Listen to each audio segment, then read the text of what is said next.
আলহামদুলিল্লাহ রাব্বিল আলামিন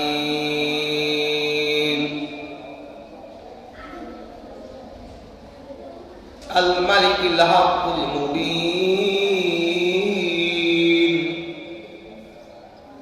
আযা কুলুব আউলিয়াইহি বিল হুদা ওয়াল ইয়াকিন وقوى بقائهم بالوحي المستقيم هذا من شاء برحمته وأضل من شاء بحكمته فلله حجة بالغة على خلقه أجمعين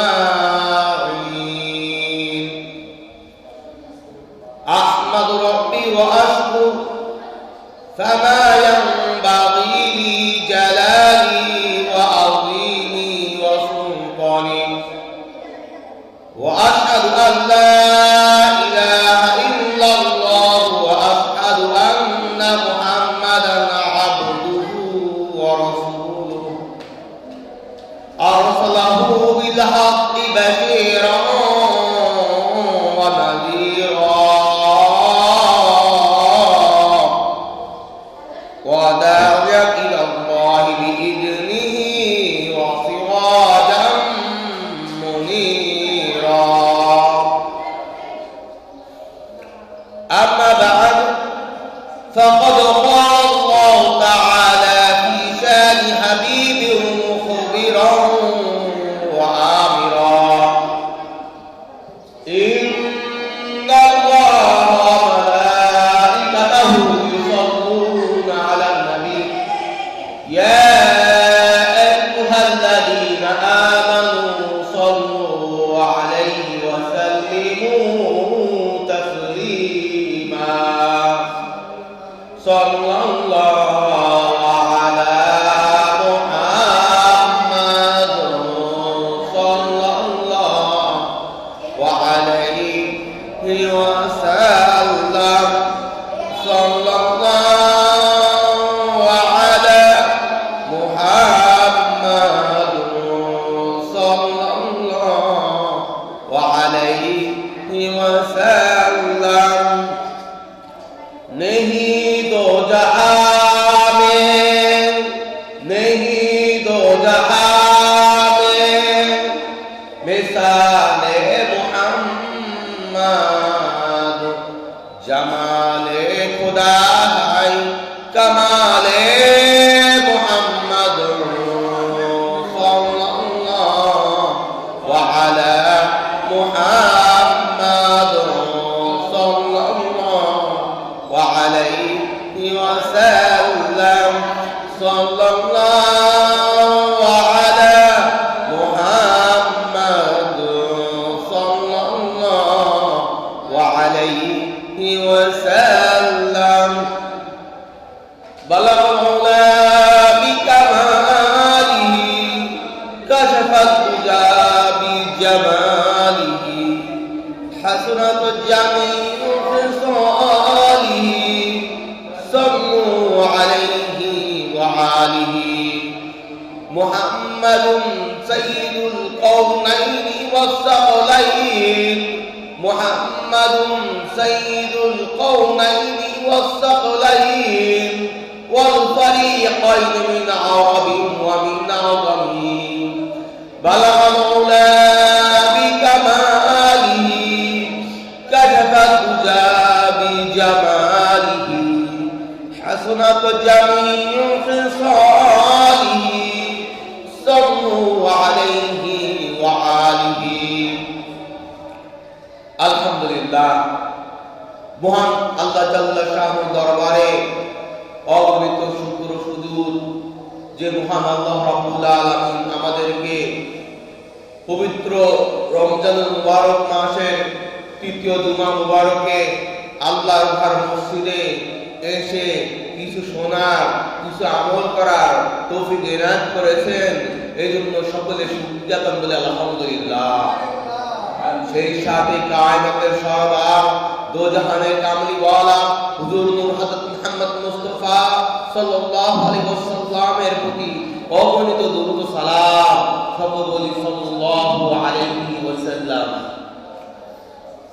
প্রিয় হাজিরিন, পবিত্র রমজান মাস সিয়াম সাধনার মাস, ধৈর্যের মাস।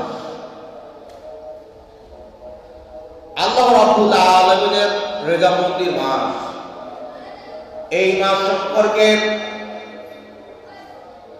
আমাদের নবী হুজুর হযরত মুহাম্মদ মুস্তাফা সাল্লাল্লাহু আলাইহি ওয়াসাল্লাম ইরশাদ করেছেন, আন আবি হুরায়রা রাদিয়াল্লাহু তাআলা আনহু قال قال رسول الله صلى الله عليه وسلم من صام رمضان إيمانا واحتسابا غفر له ما تقدم من ذنبه متفق عليه। আমার নবী হুজুর হযরত মুহাম্মদ মুস্তাফা সাল্লাল্লাহু আলাইহি ওয়াসাল্লাম এই রমজান মাস সম্পর্কে বলেছেন, মান সামা রমাদান, যে ব্যক্তি রমজান মাসে রোজা রাখে, ঈমানান ওয়া ইহতিসাবান, ঈমানের সাথে এবং হিসাবের সাথে, গুফিরা লাহু মা তাকদ্দামা মিন যামবি, আল্লাহ রাব্বুল আলামিন তার আগে পরে সমস্ত গুনাহ মাফ করবেন। সুবহানাল্লাহ। প্রিয় হাজিরিন, রমজান মাস সিয়াম সাধনার মাস। আজকে আমি আপনাদের সামনে যে বিষয় নিয়ে আলোচনা করব, সেই বিষয়টি হলো তারাবির নামাজ, ইতিকাফ এবং শবে কদর। প্রিয় হাজিরিন, আল্লাহ রাব্বুল আলামিন পবিত্র কোরআনে ইরশাদ করেছেন, ফামান শাহিদা মিনকুমুশ শাহরা ফালইয়াসুমহু, হে উম্মতে মুহাম্মাদী, তোমাদের সামনে এমন একটা মাস আসবে, যে মাসটা তোমরা যদি পাও সেই মাসে তোমরা রোজা রাখবা। সেই মাসটা হচ্ছে শাহর রমাদান আল্লাযী উনজিলা ফীহিল কুরআন হুদাল লিন-নাস ওয়া বাইনাতিন মিনাল হুদা ওয়াল ফুরকান। যে মাসটা হচ্ছে আল্লাহ রাব্বুল আলামিন তোমাদেরকে সবচেয়ে বড় নিয়ামত হিসেবে প্রেরণ করেছেন। ফামান শাহিদা মিনকুমুশ শাহর, কাজেই এই মাসটা তোমাদের মধ্যে উপস্থিত হলে তোমরা এই মাসে বেশি বেশি ইবাদত করবা। এই হাজিরিন, ইবাদতের করার জন্য মহান আল্লাহ রাব্বুল আলামিন তার প্রিয় হাবিব হুজুর হযরত মুহাম্মদ মুস্তাফা সাল্লাল্লাহু আলাইহি ওয়াসাল্লাম এই রমজান মাসে সুমু নাহারাহা ওয়া কুমু লাইলাহা, আল্লাহ রাসূল বলেন তোমরা দিনের বেলা রোজা রাখবে এবং রাতের বেলা কি রাখবেন? রাতের বেলা কিয়ামুল লাইল করবেন। এই কিয়ামুল লাইলটা হচ্ছে তারাবি নামাজ। বলে সুবহানাল্লাহ। কিয়ামুল লাইল হচ্ছে তাহাজ্জুদ নামাজ। অর্থাৎ মহান আল্লাহ জাল্লা শানুহু তার জন্য সামান কাযা ইয়ারজু লিকা রাব্বিহি ফালইয়ামাল আমালান সালিহান ওয়া লা ইউশরিক বিইবাদাতি রাব্বিহি আহাদা। আল্লাহ রাব্বুল আলামিন পবিত্র কোরআনে ইরশাদ করেছেন, ফামান কাযা ইয়ারজু লিকা রাব্বিহি, যে ব্যক্তি মহান আল্লাহ রাব্বুল আলামিনের সান্নিধ্য লাভ করতে চায়, যে ব্যক্তি মহান আল্লাহ রাব্বুল আলামিনের দর্শন লাভ করতে চায়, লিকা রাব্বিহি ফালইয়ামাল আমালান সালিহান, সে যেন এই দিনগুলোতে ভালো আমল করে, ভালো কাজ করে। কি বলছে? ভালো আমল যেন করে, ভালো কাজ যেন করে। প্রিয় হাজিরিন, এই তারাবি নামাজ কেন এই রমজান মাসে এই তারাবি নামাজ আল্লাহ রাব্বুল আলামিনকে পাওয়ার এবং হুজুর হযরত মুহাম্মদ মুস্তাফা সাল্লাল্লাহু আলাইহি ওয়াসাল্লাম সন্তুষ্টি করার জন্য সবচেয়ে বড় ইবাদত হচ্ছে তারাবি। তারাবি শব্দ অর্থ বিশ্রাম নেওয়া। তারাবি শব্দ অর্থ কি? বিশ্রাম নেওয়া। কেননা তারাবি নামাজ দুই রাকাত পর পর বিশ্রাম নিতে হয়। কাজে বোঝা গেল তারাবি নামাজ 8 রাকাত নয়, তারাবি নামাজ 10 রাকাত নয়।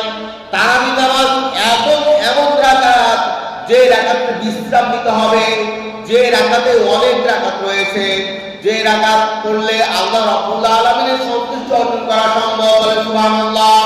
সেই রাকাত তারাবি নামাজ। তারাবি নামাজ কয় রাকাত? 20 রাকাত। এবং তারাবি নামাজ সুন্নতে মুআক্কাদা, তারাবি নামাজ পড়তে হবে। প্রিয় হাজিরিন, তারাবি নামাজের ইতিহাস সম্পর্কে আমরা যদি জানি, হুজুর হযরত মুহাম্মদ মুস্তাফা সাল্লাল্লাহু আলাইহি ওয়াসাল্লাম তাকে যখন রমজান মাস উপহার দিলেন, রমজান মাস কেমন উপহার দিয়েছেন? রমজান মাস উপহার দিয়েছেন শাহর রমাদান তানজিলা ফিল কুরআন, যে এই মাসে পবিত্র কোরআন নাযিল হয়েছে, সুবহানাল্লাহ। এই মাসে পবিত্র কোরআন নাযিল হয়েছে বিদায় এই মাসে আমাদেরকে রোজা উপহার দিয়েছেন, এই রাতে আমাদেরকে তারাবি নামাজ উপহার দিয়েছেন, ঠিক কিনা? হাজিরিন, হুজুর হযরত মুহাম্মদ মুস্তাফা সাল্লাল্লাহু আলাইহি ওয়াসাল্লাম জামানায় তারাবি নামাজটা জামাতের সাথে ওইভাবে ছিল না। কি ছিল? তারাবি নামাজটা জামাতের সাথে ওইভাবে ছিল না। অর্থাৎ হযরত আয়েশা উম্মুল মুমিনিন রাদিয়াল্লাহু আনহা আন্না রাসূলুল্লাহ সাল্লাল্লাহু আলাইহি ওয়াসাল্লাম জাতা লাইলাতুন ফি মসজিদিন, অর্থাৎ যখন জাতা লাইলাতুন ফি মসজিদিন ফাসাল্লা বি সালাতিন নাসি সুম্মা সাল্লা মিন লাইলাতিন, অর্থাৎ হুজুর হযরত মুহাম্মদ মুস্তাফা সাল্লাল্লাহু আলাইহি ওয়াসাল্লাম যখন রমজান মাস আসতো, রমজান মাসে তিনি রাতে কি করতেন? রাতে মানুষদেরকে নিয়ে সালাত আদায় করতেন, এই তারাবি নামাজ আদায় করতেন। অথবা যখন নামাজ আদায় করলেন অথবা দেখলেন হুজুর হযরত মুহাম্মদ সাল্লাল্লাহু আলাইহি ওয়াসাল্লাম যখন এই রমজানের তারাবি নামাজ যখন সাহাবা আজমাইনদেরকে নামাজ পড়তে লাগলেন, তখন প্রথম দিন নামাজ পড়ার পর দেখা গেল ফাকাসারাত নাস, অনেক লোক হয়ে গেল। কি হলো? অনেক লোক হয়ে গেল। সুম্মা তামিউ মিনাল লাইলাতিন সালিসাতিন আও রাবিআতিন, অথবা হুজুর হযরত মুহাম্মদ সাল্লাল্লাহু আলাইহি ওয়াসাল্লাম আবার তৃতীয় দিন এবং চতুর্থ দিন, অর্থাৎ তৃতীয় রাত এবং চতুর্থ রাতে আবার কি করলেন? আবার নামাজ পড়লেন। নামাজ পড়ার পর দেখেন যে লোক আরো বেড়ে যাচ্ছে। কি লোক অনেক, মানে মসজিদ ভরপুর হয়ে যাচ্ছে। ফালাম ইয়াকুল ইলাইহিম রাসূলুল্লাহ সাল্লাল্লাহু আলাইহি ওয়াসাল্লাম, অথবা হুজুর হযরত মুহাম্মদ সাল্লাল্লাহু আলাইহি ওয়াসাল্লাম পঞ্চম দিন তিনি আর কি হলেন না, বের হলেন না ঘর থেকে, মিন বাইতি, তার ঘর থেকে তিনি বের হলেন না। তারপর কি বলতেছেন? ফালাম্মা আসবাহা রাসূলুল্লাহ সাল্লাল্লাহু আলাইহি ওয়াসাল্লাম, অথবা হুজুর হযরত মুহাম্মদ সাল্লাল্লাহু আলাইহি ওয়াসাল্লাম পঞ্চম দিনে কি করলেন? সকাল করলেন। সকাল করার পর ফালাম ইয়াকুল ইলাইহিম রাসূলুল্লাহ সাল্লাল্লাহু আলাইহি ওয়াসাল্লাম, অথবা হুজুর হযরত মুহাম্মদ সাল্লাল্লাহু তাদের কাছে গেলেন। ফারাআইতাল্লাযী মানাতুল কলাম ইয়াসমাতুম, অথবা হুজুর সাল্লাল্লাহু তাদেরকে পঞ্চম দিন যখন গেলেন, যাওয়ার পর দেখেন আল্লাহ রাসূল সাল্লাল্লাহু আলাইহি ওয়াসাল্লাম দেখলেন তারা একাকীভাবে নামাজ আদায় করতেন। হুজুর হযরত মুহাম্মদ সাল্লাল্লাহু আলাইহি ওয়াসাল্লাম দেখেন মা সামাউ, সুবহানাল্লাহ, কত সুন্দর নিয়ামত। আতাবাহু মা সামাউ, তোমরা এই যে কাজটা করছো, এই তারাবি নামাজ করছো, এটা কতই না ভালো কাজ, করেন সুবহানাল্লাহ। তখন সাহাবা আজমাইন জিজ্ঞাসা করলেন, ইয়া রাসূলুল্লাহ, হাবিবাল্লাহ, আপনি প্রথম দিন নামাজ পড়লেন, প্রচুর লোক হলো, দ্বিতীয় দিন নামাজ পড়লেন, তৃতীয় দিন নামাজ পড়লেন, চতুর্থ দিন নামাজ পড়ার পর কেন আপনি মসজিদে এলেন না? তখন হুজুর হযরত মুহাম্মদ সাল্লাল্লাহু আলাইহি ওয়াসাল্লাম বললেন যে, হে উম্মতে মুহাম্মাদি, আমি আশঙ্কা করতেছিলাম যে এই রমজান মাসের তারাবি নামাজটা আল্লাহ রাব্বুল আলামিন তোমাদের উপর ফরজ করে না দেন। সুবহানাল্লাহ। আমরা জানি একটা কাজ বারবার করলে এটা ফরজের সমতুল্য হয়ে যায়। যেহেতু আল্লাহ রাসূল সাল্লাল্লাহু আলাইহি ওয়াসাল্লাম এই তারাবি নামাজটাকে তিনি খুবই মহব্বত করেছেন, খুব ভালোবেসেন, খুব পছন্দ করেছেন। এই পছন্দ করার কারণে আল্লাহ হয়তো তিনি আমার উপর এই নামাজটাকে ফরজ করে দিতেন। কি করতেন? কিন্তু আমি আশঙ্কা করতেছি যে যদি উম্মতে মুহাম্মাদীকে এই তারাবি নামাজটা যদি ফরজ করে দেয়, তাহলে এই উম্মতে মুহাম্মাদের জন্য খুব কঠিন হবে। কেননা ফরজ যদি করে দেয়, এটা তো আমাকে অবশ্যই পালন করতে হবে। প্রিয় হাজিরিন, এইভাবেই হুজুর হযরত মুহাম্মদ মুস্তাফা সাল্লাল্লাহু আলাইহি ওয়াসাল্লাম তিনি কি করলেন, তিনি তারাবি নামাজটাকে রুখসাত দিলেন। কি করলেন? কিসের থেকে? ফরজ থেকে। কিন্তু তারাবি নামাজ হুজুর হযরত মুহাম্মদ মুস্তাফা সাল্লাল্লাহু আলাইহি ওয়াসাল্লামের জামানায় ছিল, কিন্তু কি ছিল না? জামাতের সাথে ছিল। জামাতের সাথে কেন করেন নাই? জামাতের সাথে এই জন্যই করে নাই যে তারাবি নামাজের ব্যাপারে হুজুর হযরত মুহাম্মদ সাল্লাল্লাহু আলাইহি ওয়াসাল্লাম তিনি বলছেন যে ইয়ান্না আন খাশিতু আন তাফরজ আলাইকুম ওয়া যালিকা রমাদান, কারণ আমি ভয় করতেছি যে এই নামাজটা তোমাদের উপর ফরজ হয়ে যাবে। বলে সুবহানাল্লাহ। প্রিয় হাজিরিন, এখন আসুন এটার পর হুজুর হযরত মুহাম্মদ মুস্তাফা সাল্লাল্লাহু আলাইহি ওয়াসাল্লাম যখন এই কথাটা বললেন, এর দ্বারা আপনার কি মনে হয়? এর দ্বারা মনে হয় হুজুর হযরত মুহাম্মদ সাল্লাল্লাহু আলাইহি ওয়াসাল্লাম এই তারাবি নামাজ তিনি কি করেছেন? পছন্দ করেছেন। কিন্তু উম্মতে মুহাম্মাদের উপর কি হবে? উম্মতে মুহাম্মাদের উপর এটা হয়তো চাপিয়ে দিতে পারেন মহান আল্লাহ রাব্বুল আলামিন। এই জন্য এই নামাজটাকে আল্লাহ রাসূল সাল্লাল্লাহু আলাইহি ওয়াসাল্লাম এটা সুন্নাত হিসাবে দিয়েছেন, এটা ফরজ হিসাবে চান নাই। প্রিয় হাজিরিন, তার প্রমাণস্বরূপ আপনাদের সামনে আরেকটা হাদিস উপস্থাপন করব। عن أبي هريرة رضي الله عنه قال قال رسول الله صلى الله عليه وسلم خرج رسول الله صلى الله عليه وسلم فإذا الناس في رمضان يصلون في ناحية المسجد। একদিন হুজুর হযরত মুহাম্মদ সাল্লাল্লাহু আলাইহি ওয়াসাল্লাম এই মাসটা গেল, সামনে যখন আবার তারাবি আসলো অর্থাৎ রমজান মাস আসলো, রমজান মাসের সময় হুজুর হযরত মুহাম্মদ সাল্লাল্লাহু আলাইহি ওয়াসাল্লাম তিনি করলেন বাইরে হলেন। খরাজা রাসূল সাল্লাল্লাহু আলাইহি ওয়াসাল্লাম গেলেন ফারওয়া ফি মাসজিদিন নাহিয়াতি, অথবা তিনি সাহাবাত মসজিদে দেখলেন মসজিদের এক কোণে ইসল্লুনা, তারা কি করছে? নামাজ আদায় করছে। বলেন সুবহানাল্লাহ। ফাকালা রাসূলুল্লাহ সাল্লাল্লাহু আলাইহি ওয়াসাল্লাম মা হুলা, অথবা হুজুর হযরত মুহাম্মদ সাল্লাল্লাহু আলাইহি ওয়াসাল্লাম জিজ্ঞাসা করলেন মা হুলা, কারা কারা? ফাকিলা হাউলা ইন্নাস লাইসা মাহুল কুরআন, অর্থাৎ কি হে আল্লাহ রাসূল, তারা তো ওই সব ব্যক্তি, মনোযোগ দিয়ে শুনবেন হে রাসূল, তারা তো ওই সব ব্যক্তি লাইসা মাহু আই লাইসা লাম ইয়ামালু, তারা তো জানে না কোরআন, তারা মুখস্থ কোরআন পড়তে পারে না। কি করতে পারে না? তারা মুখস্থ কোরআন পড়তে পারে না, তারা মুখস্থ কোরআন পড়তে পারে না। এই জন্য ওয়াবি ইবনে কাব ইউসাল্লুনা, আবি ইবনে কাব সে কি করতেছে? নামাজ পড়াচ্ছে। কি করছে? হযরত আবি ইবনে কাব রাদিয়াল্লাহু তাআলা তিনি নামাজ পড়াচ্ছেন। ইউসাল্লুনা, সে নামাজ পড়ছেন। ওয়া ইউসাল্লুনা বিসসালাতি, এবং তাদেরকে নিয়ে তিনি জামাতের সাথে নামাজ পড়লেন। সুবহানাল্লাহ। ফাকালা রাসূলুল্লাহ সাল্লাল্লাহু আলাইহি ওয়াসাল্লাম, অথবা রাসূল পাক সাল্লাল্লাহু বললেন আফাবু ওয়া নি'মা মা সানাউ। বলেন সুবহানাল্লাহ। এই যে সাহাবীরা যে কাজ করছে এটা কতই না ভালো কাজ। বলেন সুবহানাল্লাহ। সবচেয়ে গুরুত্বপূর্ণ লাগে এই তারাবি নামাজের ব্যাপারে হুজুর হযরত মুহাম্মদ সাল্লাল্লাহু আলাইহি ওয়াসাল্লাম কি বলছেন? হুজুর সাল্লাল্লাহু বলছেন নি'মা মা সানাউ, নি'মা কত ভালো, মা সানাউ তাদের কাজটা কতই না চমৎকার। প্রিয় হাজিরিন, এটার পরে হুজুর হযরত মুহাম্মদ মুস্তাফা সাল্লাল্লাহু আলাইহি ওয়াসাল্লাম তিনি এই দুনিয়া থেকে চলে গেলেন। অর্থাৎ কি করলেন?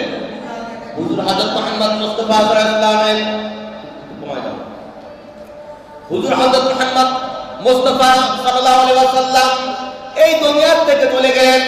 এই দুনিয়া থেকে চলে যাওয়ার পর হযরত আলী রাদিয়াল্লাহু তাআলা আনহু, হযরত ওমর ফারুক রাদিয়াল্লাহু তাআলা জামানায়, কার জামানায়? অর্থাৎ এটার পরে আবু বকর সিদ্দিক আল-ফারুক রাদিয়াল্লাহু তাআলা ইসলামের প্রথম খলিফা, তার শাসনামলে তারাবি নামাজ পড়েছেন, কিন্তু জামাতের সাথে পড়ে নাই। দেখেন আবু বকর সিদ্দিক রাদিয়াল্লাহু তাআলা আনহু ইন্তেকালের পর পরবর্তীতে আমিরুল মুমিনিন হযরত ওমর ফারুক রাদিয়াল্লাহু তাআলা আনহুর জামানায় তিনি কি করলেন, তিনি দেখলেন যখন মানুষরা বিক্ষিপ্তভাবে কি করতেছেন, বিক্ষিপ্তভাবে জামাত আদায় করতেছেন। কিসের জামাত? তারাবির নামাজ পড়তেছেন, কেউ একাকী পড়ছেন, আবার কেউ একাকী নামাজ পড়ছেন, আবার কেউ জামাতের সাথে পড়তেছেন, আবার কেউ ছিন্ন বিচ্ছিন্ন ভাবে পড়তেছেন। এটা হযরত ওমর ফারুক রাদিয়াল্লাহু তাআলা আনহু কি করেন নাই, তার কাছে ভালো লাগে নাই। কেন ভালো লাগে নাই? কেন আল্লাহ রাসূল চেয়েছেন জামাতের সাথে হোক।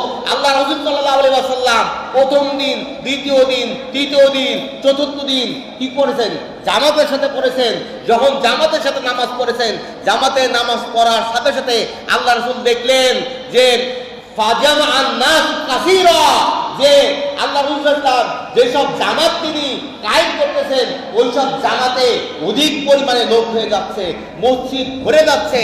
আল্লাহ রাসূল সাল্লাল্লাহু আলাইহি ওয়াসাল্লাম এটা দেখে বলেন সর্বনাশ, এইভাবে যদি তারাবির নামাজে মসজিদ বোঝাই হয়ে যায়, আল্লাহ যদি আমার উপর এই নামাজটা ফরজ করে দেয়, তাহলে উম্মতে মুহাম্মদ এটা পালন করতে পারবে না। কিন্তু যখন আপনার উম্মতে মুহাম্মাদের উপর যদি যখন সুন্নতে মুআক্কাদা যখন দেওয়া হবে, তখন যদি সুন্নত হয় তাহলে মানুষ পালন করবে। কিন্তু এটা খুব বেশি ইবাদ পালন করতে, কেননা একটা যদি চাপাই দেওয়া হয়, চাপাই দিলে এই জিনিসটা না পালন করলে আপনার কি হবে, আপনারই গুনাহগার হবে।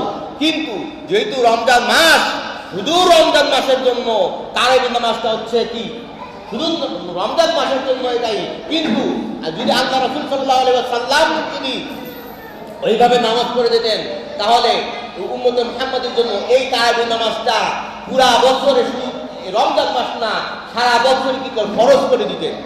এই জন্য আল্লাহ রাসূল উম্মতে মুহাম্মাদির কারণে তিনি কি করেছেন, তিনি এটাকে রুখসাত দিয়েছেন। প্রিয়হাজিরিন, হুজুর হযরত মুহাম্মদ সাল্লাল্লাহু আলাইহি ওয়াসাল্লাম ইন্তেকালের পর তিনি বলতেছেন, একজন সাহাবা বলতেছেন, খারাজতু মা উমর ইবনে খাত্তাব রাদিয়াল্লাহু তাআলা আনহু লাইলাতান ফি রমাদান ইলাল মসজিদে। হুজুর হযরত মুহাম্মদ মুস্তাফা সাল্লাল্লাহু আলাইহি ওয়াসাল্লাম ইন্তেকালের পরে হযরত ওমর ফারুক রাদিয়াল্লাহু তাআলা আনহু আমিরুল মুমিনিন তিনি সাহাবাদেরকে সাথে নিয়ে মসজিদের দিকে রওনা দিলেন। ফাইদান নাসু আউজাল মুতাফাররাকুনা ইসাল্লুনা, অতঃপর দেখলেন যে কিছু কিছু মানুষ তারা মুতাফাররাক অত পৃথকভাবে নামাজ আদায় করছে। কি করতেছেন? পৃথকভাবে নামাজ আদায় করছেন। ওয়ায়ুসাল্লুর রাজুলু ওয়া ফায়ুসাল্লু বিসলাতির দাহরে, আবার কিছু কিছু মানুষ একাকীভাবে নামাজ পড়তেছেন। ফাকালা উমর ইবনে খাত্তাব রাদিয়াল্লাহু তাআলা আনহু ইন্নী আরা লাউ জামাতু হাউলাই আলা ফাকারি, অর্থাৎ আল্লাহ রাসূল হযরত ওমর ফারুক বলতেছেন যে ইন্নী আরা, আমি যেটা বুঝি, ইন্নী আরা আমি বুঝতেছি, লাউ জামাতু হাউলাই আলা কারি ওয়াহিদিন, যদি আমি একজন কারীর দ্বারা এই নামাজটা যদি পড়াই, এই তারাবি নামাজটা যদি পড়াই, কি বলতেছে, আমসালান, এটা একটা কি হবে, একটা উদাহরণ হবে। কি হবে? একটা উদাহরণ হবে। কিন্তু রাসূলের জামানায় রাসূল কি করছেন, জামাতের সাথে 4 দিন তিনি পড়িয়েছেন। কিন্তু এই যে নামাজ মসজিদের কোনায় কিছু মানুষ বিক্ষিপ্ত করতেছে, কিছু মানে এটা দেখতে খুব খারাপ দেখা যাচ্ছে। কিন্তু আমি চাই যে একজন কারীর দ্বারা আমি এই তারাবি নামাজটা পড়াই, তাহলে এটা কি হবে, একটা মেসাল সৃষ্টি হবে। অর্থাৎ পূর্বে হয় নাই, আমি এটা কি করলাম, এটা চালু করলাম। অর্থাৎ বা পূর্বে ছিল, আল্লাহ রাসূল করেছেন, কিন্তু তিনি ফরজ হওয়ার ভয়ে তিনি পালন করেন নাই, আমি এটা চালু করে দিলাম। এটা বোঝা যায় না? বিহাজিরিন, সুম্মা আযামা ফাজামাহুম আলা আবি ইবনে কাবিন। দেখেন, অতঃপর হযরত ওমর ফারুক রাদিয়াল্লাহু আনহু ওই আবি ইবনে কাবকে কি করলেন, তাকে একত্রিত করতে বললেন। অতঃপর আবি ইবনে কাব হুজুর হযরত মুহাম্মদ সাল্লাল্লাহু আলাইহি ওয়াসাল্লামের জামানায় আবি ইবনে কাব তিনি কি করেছেন, তিনি জামাতের সাথে নামাজ পড়িয়েছেন। তিনি কি করেছেন, জামাতে নামাজ পড়েছেন। রাসূল সাল্লাল্লাহু দেখে বলেছেন, আসাবু নি'মা মা সানাউ, তারা কত ভালোই কাজ না করছে। তদ্রুপ এই আলী ইবনে কাবের দ্বারাই আবার জামাত কি করলেন, আবার জামাত প্রতিষ্ঠা করলেন, আবার কি করলেন, আবার জামাত প্রতিষ্ঠা করলেন। জামাত প্রতিষ্ঠা করার পর তিনি কি করলেন, সুম্মা রাজাআতু মাউলাইলাতু, অতঃপর কোন একদিন আবার কি করলেন, আরাদাত ওমর ইবনে খাত্তাব রাদিয়াল্লাহু আনহু মাউ, কোন একদিন আমি ওমর ইবনে খাত্তাব রাদিয়াল্লাহু আনহুর সাথে আমি বের হলাম, ফি লাইলাতুল উখরা, কোন এক রাতে, কি কোন এক রাতে এই রমজান মাসে বের হলাম।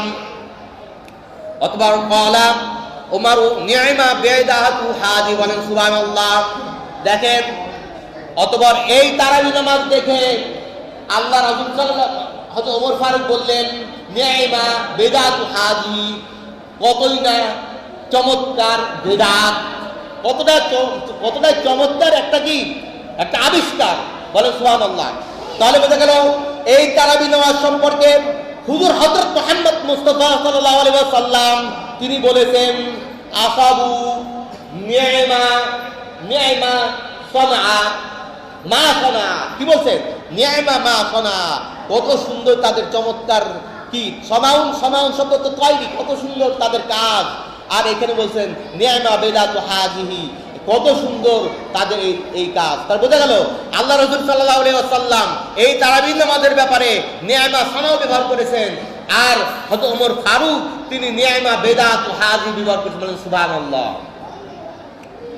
প্রিয় হাজির, শুধু তাই নয়, আমাদের মধ্যে অনেকের অনেক অ্যালার্জি রয়েছে এই বেতের নামাজ সম্পর্কে, কিন্তু আপনাকে আমাকে মনে রাখতে হবে এই তারাবি নামাজটা উম্মতে মুহাম্মাদীর জন্য দিয়েছেন কিয়ামুল লাইল হিসাবে। আল্লাহ রাসূল বলছেন, সুমু লাইলাহা ওয়া কুমু লাইলাহা কুমু ইয়াউমাহা, সুমু ইয়াউমাহা, তোমরা দিনের বেলায় রোজা রাখবে, ওয়া কুমু লাইলাহা, এবং রাতের বেলা কি করবে, কিয়ামুল লাইল করবে, অর্থাৎ নামাজ পড়বে, তাহাজ্জুদ নামাজ পড়বে। এটা উম্মতে মুহাম্মাদীর জন্য বিশেষ বৈশিষ্ট্য দিয়ে কি করেছেন, আমাদেরকে কি দিয়েছেন। তাহলে আমরা আমাদের মধ্যে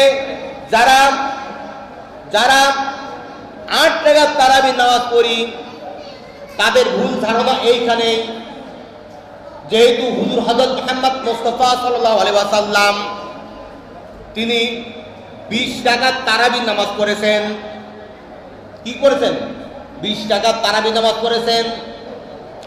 আন ইবনে আব্বাস রাদিয়াল্লাহু তাআলা আনহু আন্না রাসূলুল্লাহ সাল্লাল্লাহু আলাইহি ওয়াসাল্লাম কানা ইয়াসুমু ফি রমাদানা 20 রাকাতান বিল উইত্রে, বলেন সুবহানাল্লাহ।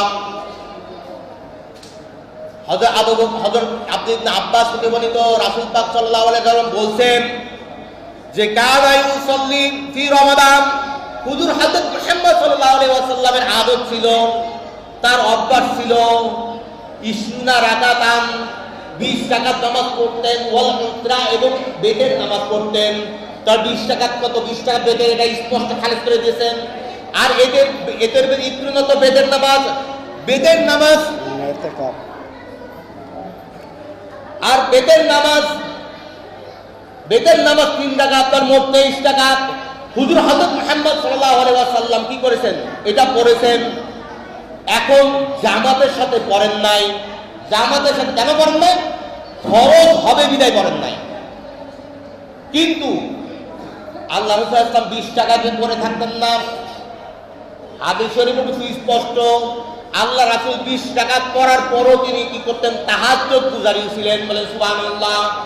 তাহলে বোঝা গেল যারা 8 রাকাত পড়ে তারা বাকি 12 রাকাত থেকে মাহরুম হলো, আর যারা 20 রাকাত পড়বে তারা 8 রাকাতের মধ্যেই সীমাবদ্ধ থাকলো। এখন বলেন কোনটা ভালো?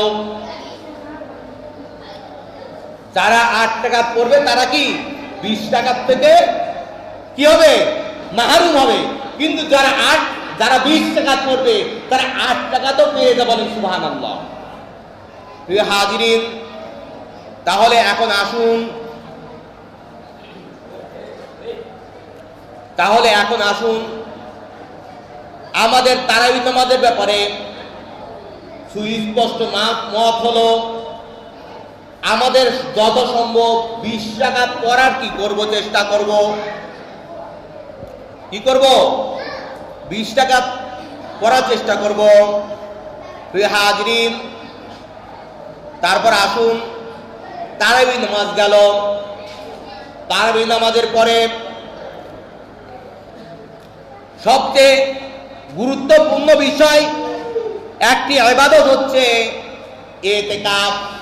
কি ইতিকাফ? ইতিকাফ শব্দটি আকুন থেকে এসেছে, অর্থাৎ ইতিকাফ শব্দের অর্থ আল মাকসুদ লুজুমি আলা শাইইন, অর্থাৎ কোনো কিছুর উপর অবস্থান করা, কোনো কিছুর উপর অবস্থান করা, লেগে থাকা এবং স্থির থাকা। ইতিকাফের সংজ্ঞা হচ্ছে আল লুজুমুল মাসজিদে লিত্তাআতে। এই সেলিম, কি হচ্ছে তোমার? চেনো মা?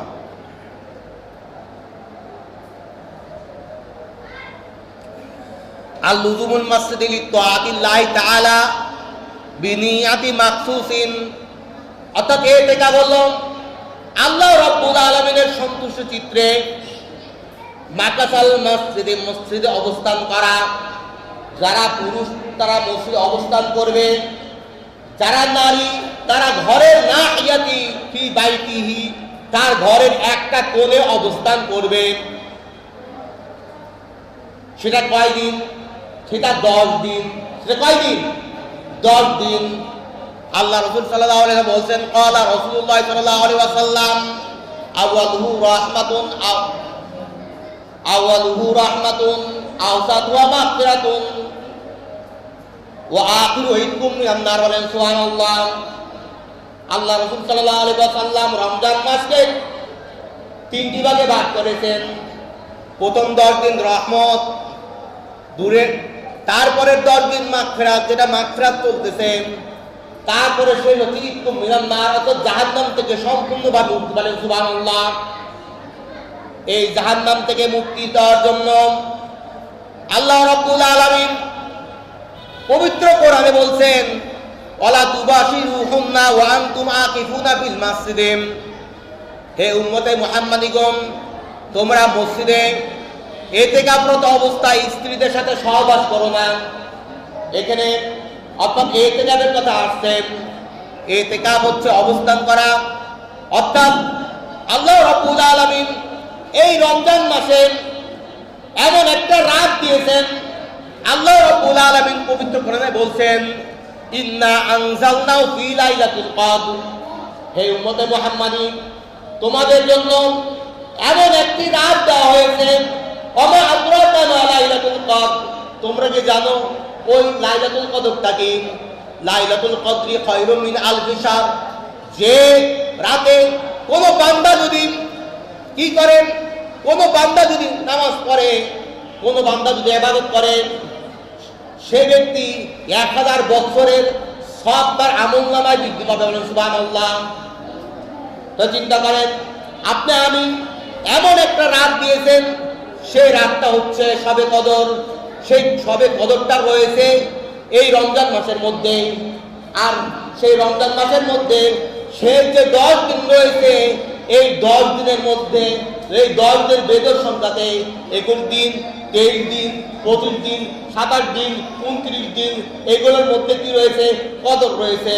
এই কদর রাতকে তালাশ করার জন্য, এই কদর রাতকে পাওয়ার জন্য হুজুর হযরত মুহাম্মদ মুস্তাফা সাল্লাল্লাহু আলাইহি ওয়াসাল্লাম উম্মতে মুহাম্মাদিকে ইতিকাফ দিয়েছেন। বলেন সুবহানাল্লাহ। কেননা আল্লাহ রাব্বুল আলামিন পবিত্র কোরআনে আরো এক জায়গায় বলেছেন, ওয়া আহিদনা ইলা ইব্রাহিম ওয়া ইসমাঈলা আইয়ুতাহহারা। আমি অঙ্গীকার করেছি হযরত ইব্রাহিম এবং হযরত ইসমাঈল আলাইহিস সালামের ঘরকে তাওয়াফ করার জন্য, বলি তাইফিনা ওয়াল আকিফিনা, এবং তারা এই ঘরটা কি করবে? তাওয়াফ করবে এবং ঘরে অবস্থান করবে। প্রিয় হাজিরিন, এখন আসুন এই ইতিকাফ কিভাবে আসলো। আন আয়েশা রাদিয়াল্লাহু তাআলা قالت রাসূলুল্লাহ সাল্লাল্লাহু আলাইহি ওয়াসাল্লাম কানা নবী সাল্লাল্লাহু আলাইহি ওয়াসাল্লাম ইয়াতাকিবুল আশরা আওয়াকিরা ফি রমাদান। অর্থাৎ হযরত আয়েশা থেকে বর্ণিত রাসূল পাক সাল্লাল্লাহু আলাইহি ওয়াসাল্লাম তিনি ইয়াতাকিফু ইতিকাফ করতেন আশরাল আখিরি শেষ 10 দিন মিন রমাদান, রমাদান মাসের শেষ 10 দিন তিনি কি করতেন, কেন ইতিকাফ করতেন? ইতিকাফ করতেন দুইটি কারণে। একটা কারণ হচ্ছে শবে কদরের রাত পর্যন্ত লাইলাতুল মিন আলফি শাহর, যে রাতটা হচ্ছে 1000 মাসের উত্তম, যে মাসটা 1000 মাসে চলে আসে, যে মাসটা হচ্ছে 1000 মাসের চেয়ে উত্তম, একটা কারণ। আর একটা কারণ কি? আরেকটা কারণ হচ্ছে আল্লাহ রাব্বুল আলামিনের সন্তুষ্টি অর্জনের জন্য। সুবহানাল্লাহ। কেননা এই রাতে একটা ইবাদত, এই রাতে ইবাদত করলে আপনি 83 বছরের সব পাবেন। বলেন সুবহানাল্লাহ। এক বছর কি 1000 বছর সমান 83 বছর। বলেন সুবহানাল্লাহ। শুধু এই রাত পাওয়ার জন্য হুজুর হযরত মুহাম্মদ মুস্তাফা সাল্লাল্লাহু আলাইহি ওয়াসাল্লাম তিনি কি করেছেন? তিনি শুধু তাই নয়, হুজুর হযরত মুহাম্মদ সাল্লাল্লাহু আলাইহি ওয়াসাল্লাম তার ইন্তেকাল অর্থাৎ যে বছরে তিনি ইন্তেকাল করবেন ওই বছর রমজান মাসে একাধারে তিনি 20 দিন তিনি ইতিকাফ করেছেন। উদ্দেশ্য একটাই, যে আরেকটা হচ্ছে পবিত্র কোরআন তেলাওয়াত করা। কেন ইজা তুলিয়াত আলাইহিল আয়াত যাদাতহুমুল ঈমানা, আপনি আমি কিভাবে আমাদের ঈমানকে বাড়তে পারি? আল্লাহ পবিত্র কোরআনে বলছে ইজা তুলিয়াত আলাইহিল আয়াত, যখন তোমাদের নিকট কেউ কোরআন তেলাওয়াত করবে বা কেউ কোরআন তেলাওয়াত করে, যাদাতহুমুল ঈমানা, আল্লাহ রাব্বুল আলামিন তার ঈমানটাকে বেড়ে দেন। সুবহানাল্লাহ। শুধু তাই নয়, আপনি আমি কোরআন পড়তে পারি না, তা কি হয়েছে? ইজা কুলিয়াল কোরআন ফাসতামিউ লাহু ওয়া আনসিতু, আল্লাহ বলতেছেন তোমরা যারা পবিত্র কোরআন পড়তে পারো না তোমাদের কোনো ভয় নাই। তোমাদের কি নাই? কোনো ভয় নাই। ইজা কুলিয়াল কোরআন ফাসতামিউ লাহু ওয়া আনসিতু, যখন তোমাদের সামনে কেউ পবিত্র কোরআন তেলাওয়াত করবে তোমরা এটা শ্রবণ করবে। শ্রবণ করার সাথে সাথে একজন ব্যক্তি যে পড়বে এবং একজন ব্যক্তি যে শুনবে তাকে কাউকে আল্লাহ রাব্বুল আলামিন মাহরুম করবেন। বলেন সুবহানাল্লাহ। এই পৃথিবীতে একটি মাত্র কোরআন শব্দটা কর্মন থেকে এসেছে। কোরআন শব্দটা কর্মন থেকে এসেছে। কোরআনের অর্থ দুইটি, একটা হচ্ছে পড়া। এই পৃথিবীতে সবচেয়ে বেশি যে পবিত্র যে গ্রন্থটি পড়া হয় সে গ্রন্থটি হলো পবিত্র কোরআন। আপনাদের করা শব্দটি কর্মন জমা করা। এই পবিত্র কোরআন এমন একটা পবিত্র কোরআন, পূর্বে আদম সৈফুল্লাহ থেকে শুরু করে হযরত ঈসা রুহুল্লাহ পর্যন্ত যত কিতাব নাযিল করেছেন, যত আসমানি কিতাব নাযিল করেছেন, সকল আসমানি কিতাবের মধ্যে যা রয়েছে তার সব কিছু পবিত্র কোরআনের মধ্যে সীমাবদ্ধ রয়েছে। বিদায় একে কর্মুন অর্থাৎ কোরআন বলা হয়। অর্থাৎ কোরআন অর্থ জমা করা, অর্থাৎ সকল আম্বিয়া আলাইহিস সালামের কাছে যেই সব আমল ছিল সব কিছু পবিত্র কোরআনের মধ্যে জমা করা হয়েছে। বলেন সুবহানাল্লাহ। তাহলে বোঝা গেল পবিত্র কোরআন এই রমজান মাসে দেওয়ার কারণ হচ্ছে পবিত্র কোরআন আপনি আমাকে পড়তে হবে। যদি পবিত্র কোরআন যদি আপনি আমি যদি পড়ার কষ্ট যদি হয়, কিন্তু আল্লাহ বলতেছেন, আল্লাহ রাসূল বলতেছেন, পবিত্র কোরআন বলতেছেন ওয়াইদা কুরিয়াল কোরআন ফাসতামিউ লাহু ওয়া আনসিতু, তোমার মধ্যে যারা কোরআন পড়তে পারো না তাদের কোনো ভয় নাই। যারা পবিত্র কোরআন করবে তাদের পিছে লেগে থাকো। যারা পবিত্র কোরআন তেলাওয়াত করবে তাদের পবিত্র কোরআন শ্রবণ করো। শুনলে কি হবে? শুনলে পবিত্র কোরআনের সবটা তোমরা লাভ করবে। বলেন সুবহানাল্লাহ। প্রিয় হাজিরিন, শুধু তাই নয়, আল্লাহ রাসূল সাল্লাল্লাহু আলাইহি ওয়াসাল্লাম এই ইতিকাফ এবং কদরকে একত্রিত করেছেন একটি কারণ, লাইলাতুল কদরি খায়রুম মিন আলফি শাহর। এটা এমন একটা মাস যেটা 1000 মাসের চেয়ে উত্তম। শুধু 1000 মাস থেকে উত্তম বলেন নাই, এবং এই রাতটার সময় বলে দিয়েছেন। এই রাতটার সময় হচ্ছে রাত মাগরিবের পর থেকে সুবহ সাদিকের পর হাত্তা মাতলাই ফজর, অত ফজর পর্যন্ত আল্লাহ রাব্বুল রাব্বুল আলামিনের রহমত, আল্লাহর রহমানের আজমত, আল্লাহর রহমানের নিয়ামত উম্মতে মুহাম্মাদের উপর বর্ষিত হবে। বলেন সুবহানাল্লাহ। প্রিয় হাজিরিন, তারপরে আসি ইতিকাফ আমাদের জন্য কি? ইতিকাফ আমাদের জন্য সুন্নতে মুআক্কাদা কিফায়া, অর্থাৎ আপনি আমি কেউ যদি ইতিকাফ যদি না করা হয়, একটা এলাকায় যদি ইতিকাফ না করা হয়, তাহলে সকলেই গুনাহগার হবে। সকলে কি হবে? গুনাহগার হবে। কিন্তু এই ইতিকাফটা যদি গ্রামের একটা মসজিদের অঞ্চলে একটা 40 জনে একটা পরিবার বলা হয়, এই পরিবারের মধ্যে যদি একজন বা দুইজন রাখে তাহলে কি হবে? প্রত্যেকের হক আদায় হবে। কিন্তু যে ব্যক্তি ইতিকাফ করবে সেই ব্যক্তির ব্যাপারে হুজুর হযরত মুহাম্মদ মুস্তাফা সাল্লাল্লাহু আলাইহি ওয়াসাল্লাম বলছেন, সেই ব্যক্তিটা সবে কদরের নিয়ামত লাভ করবে। বলেন সুবহানাল্লাহ। এখন একটা প্রশ্ন আসতে পারে, আসলে উম্মতে মুহাম্মাদি আমরা দুর্বল। আমরা কি দুর্বল? আল্লাহ রাসূল সাল্লাল্লাহু আলাইহি ওয়াসাল্লাম কিন্তু বলছেন যে তোমরা তালাশ করো 21, 23, 25, 27, 29, ঠিক না? কিন্তু একটা কল আছে, সেটা হলো শবে কদর। এখানে লাইলাতুল কদর শব্দটা পবিত্র কোরআনে 3 বার আসছে এবং লাইলাতুল কদরের মধ্যে 9টা শব্দ আছে, 3 নং 27। এই দৃষ্টিকোণ থেকে 27 রাতটা কি? 27 রাতটা হকদার, অর্থাৎ 27 রাতটা কি হয়? হকদার। 27 রাতে কদর হওয়ার সম্ভাবনা রয়েছে। কিন্তু আপনি আমি যদি এই ইতিকাফ করি যে 27 রাতেই শবে কদর, অন্য রাতে শবে কদর হতে পারে না, তাহলে কিন্তু এটা ইতিরাফ। কিন্তু আল্লাহ রাসূল যে এখানে আপনাকে বেদর সম্পর্কে তালাশ করতে বলেছেন, সেখানে আমি শুধু 27ই করব, এটা কিন্তু ঠিক হবে না। তবে হ্যাঁ, আমরা 21 তারিখে ইবাদত করব, 23 তারিখে ইবাদত করব, 25 তারিখ সব সময় সব বেদর সঙ্গে ইবাদত করব, কিন্তু 27টা এই জন্যই করব যারা দুর্বল তাদের জন্য। তারা কি দুর্বল? কেন আমি আবার স্পষ্ট করি বলি, সেটা হলো যে মাসে পবিত্র কোরআন নাযিল হয়েছে, সেই মাসের কারণে যদি পুরা রমজানটাকে আল্লাহ রাব্বুল আলামিন সম্মানিত করতে পারে, তাহলে আমরা উম্মতে মুহাম্মাদি একটা রাতের জন্য শেষ 10 দিন বেদের সংখ্যা আমরা তালাশ করতে পারি না? এর চেয়ে আমি আর বেশি কিছু বলবো না। এই জন্য বলবো না। ইতিকাফ হলো যে যেহেতু আমাদের আমল করতে হবে, উম্মতে মুহাম্মাদি এমনি আমল করে না। দেখেন না, 20 টাকাদের জায়গায় 8 টাকা চলে আসছে আল্লাহ রাসূল সাল্লাল্লাহু আলাইহি ওয়াসাল্লাম জামানায়।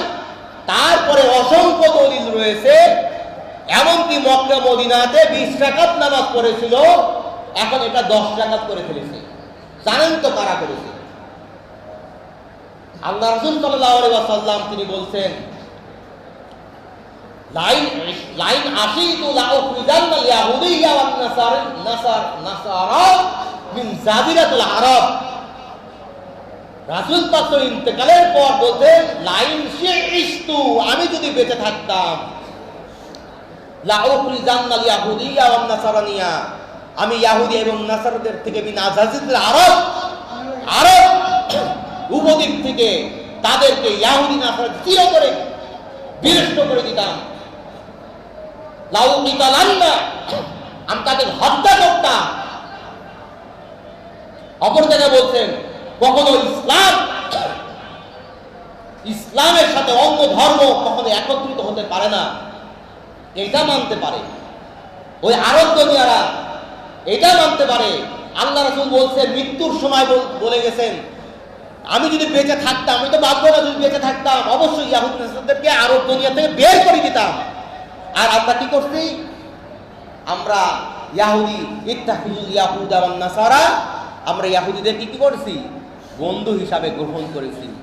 আর বন্ধু হিসাবে গ্রহণ করেছি বিধায় এই রমজান মাস, যে রমজান মাস পুরো পবিত্র, যে রমজান মাসে মিথ্যা কথা বলা, ফাহিশার কথা বলা নিষেধ, হারাম, সেই মাসে আমরা অস্ত্র হাতে তুলে নিয়েছি মুসলমান ভাইকে হত্যা করার জন্য। বলেন নাউযুবিল্লাহ। জিনিসটা সহজ মনে করতেছেন? জিনিসটা কি সহজ মনে করতেছেন?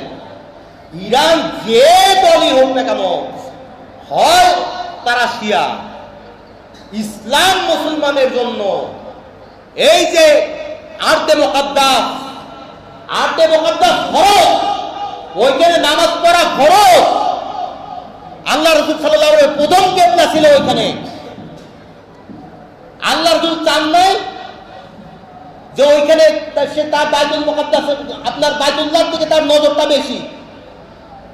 কোরআনে বলছেন, হে রাসূল, আপনি জানি আপনার মনটা কি বাইতুল্লাহর দিকে পড়ে আছে, যান আপনার মনের আপনি ওই দিকেই নামাজ পড়ুন, কিন্তু মনে রাখবেন ইসলামের প্রথম কিবলা হচ্ছে আরদে মুকাদ্দাস। সে আরদে মুকাদ্দাসকে তো আগুন লাগিয়ে দিল, আরদে মুকাদ্দাসে মানুষদেরকে বাকির মতন গুলি করে মারলো, মুসলমান বিশ্ব নীরব। একজন দেশ, এক রাষ্ট্র ইরান, সে ওই মুসলমান ভাইদের জন্য তারা এগিয়ে আসছিল, তার অপরাধে আজ তাদেরকে গুলি করে মারতেছে। আমরা কিসের মুসলমান? যেখানে আল্লাহ রাসূল বলছেন তোমরা বের করে দাও, আমরা তাদেরকে কি করছি? কোরআন বলছে লা তাত্তাখিযুল ইয়াহুদিয়্যা ওয়ান নাসারা, তোমরা ইহুদিদের কি করো না, বন্ধু হিসাবে গ্রহণ করো না। কোরআন বলতেছে, হাদিস নিষেধ করলে আমরা কি করতেছি? ভাই আমার, এই জন্য আমাদেরকে, আমি আর এক দিকে চলে গেলাম, ইমোশনাল। আজ মুসলমানদের এই নির্ভরতা ভঙ্গের কারণ হচ্ছে মুসলমানদের অধঃপতন। কেননা আল্লাহ রাসূল বলছেন, লান তাদিল্লু মা তামাসসাকতু বিহিমা কিতাবাল্লাহ ওয়া সুন্নাতা রাসূলিহি। বলেন সুবহানাল্লাহ। আল্লাহ রাসূল বলতেছেন যে লান তাদিল্লু, হে উম্মতে মুহাম্মাদী, কোনদিন কালেও তোমরা পথভ্রষ্ট হবে না। মা তামাসসাকতু বিহিমা, যদি তোমরা এই দুইটা ধরে রাখো, কিতাবাল্লাহ, আল্লাহর কিতাবকে, ওয়া সুন্নাতা রাসূলি, এবং আমার সুন্নাত। তাহলে আমরা কোরআন কই গ্রহণ করলাম, আমরা হাদিস কই গ্রহণ করলাম? আল্লাহ রাব্বুল আলামিন বলতে, ওয়া'তাসিমু বিহাবলিল্লাহি জামিআ ওয়া লা তাফাররাকু। এই আয়াতের মধ্যে আল্লাহ রাব্বুল আলামিন শুধু উম্মতে মুহাম্মাদীকে আদেশ করেন নাই, তিনি এখানে একটা মেসাল উপস্থাপন করেছেন। ওয়া'তাসিমু বিহাবলিল্লাহি জামিআ, তোমরা আল্লাহর রশিকে, রশি বলতে কি? রশি বলতে আল্লাহ ওয়াহদানিয়তের সাথে সম্পৃক্ত, তাদেরকে শক্ত করে ধরে রাখো। ওয়ালা তাফাররাকু, তোমরা বিচ্ছিন্ন হইও না। আমরা বিচ্ছিন্ন হয়েছি দেখেই তো এই অবস্থা। প্রিয় হাজিরিন, আল্লাহ আমাদেরকে হেফাজত করুন। আরেকটা কথা বলবো, ইতিকাফ ইনশাআল্লাহ আপনারা থাকার চেষ্টা করবেন, কারণ ইতিকাফ যে থাকবে সে সবে কদর পাবে। আল্লাহ রাসূল বলছেন, মান সামা ফি লাইলাতুল কদরে ইয়ামানান ওয়া ইহতিসাবান গুফিরা লাহু মা তাকাদ্দামা মিন জামবি। যে ব্যক্তি কদরের রাতে নামাজ পড়বে, আল্লাহ রাব্বুল আলামিন তার আগে পরে সমস্ত গুনাহ মাফ করে দেবেন। কবরের রাত আপনি পাবেন কিভাবে? কবরের রাত পেতে হলে আপনাকে আমাকে অবশ্যই কি করতে হবে? ইতিকাফ করতে হবে।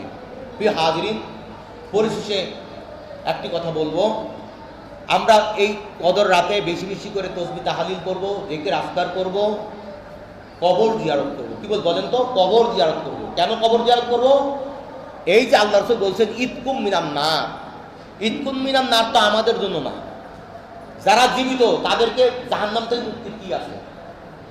তারা সর্বোচ্চ মাসুম হতে পারে। কি করতে পারে? সর্বোচ্চ আল্লাহ রাব্বুল তাদেরকে মাসুম করে দিতে পারে। তারপর জীবিত থাকা অবস্থাতে ভুল ভ্রান্তি হবে, কিন্তু ইতকুম মিনান নার দ্বারা বোঝানো হয়েছে একদম মানুষ যে জীবিত, তার আগে পরে গুনাহ মাফ করে দেবেন, তদ্রূপ তার পূর্বপুরুষ যারা দুনিয়া থেকে বিদায় নিয়েছে, যদি তাদের জন্য দোয়া করে তাদেরও মাফ করে দেওয়া হবে। সুবহানাল্লাহ। তাহলে রমজান মাস এসেছে শুধু আমাকে মুক্তি হওয়ার জন্য না, রমজান মাস এসেছে আমার পূর্বপুরুষদের মুক্তির জন্য। আল্লাহ রাব্বুল আলামিন আমাদের নেক আমল করার তৌফিক দিক। আমিন। আখির দাওয়ানা আলহামদুলিল্লাহি রাব্বিল আলামিন। আসসালামু আলাইকুম ওয়া রাহমাতুল্লাহি ওয়া বারাকাতুহু।